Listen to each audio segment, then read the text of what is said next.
পড়লো কেন ডিএম সাহেব জবাব দাও।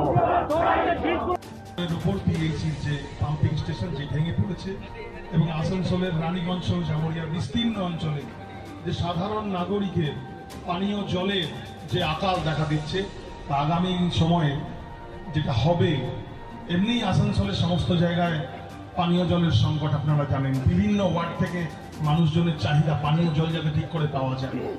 আপনারা জানেন সেন্ট্রাল গভর্নমেন্টের স্কিম আছেন জল জীবন মিশন, যেখানে মাননীয় মোদীজি প্রত্যেকটি বাড়িতে পরিশ্রুত পানীয় জলের জন্য যে প্রজেক্ট যে টাকা দিয়েছে, সেই টাকায় জল জীবন মিশনের কাজ চলছে সারা পশ্চিমবঙ্গে।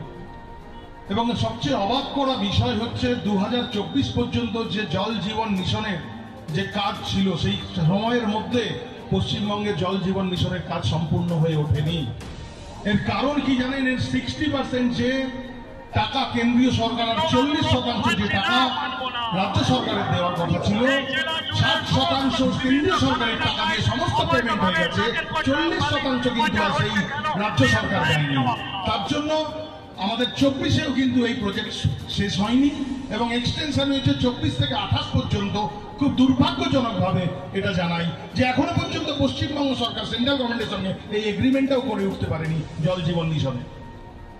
এই তো হচ্ছে অবস্থা। তো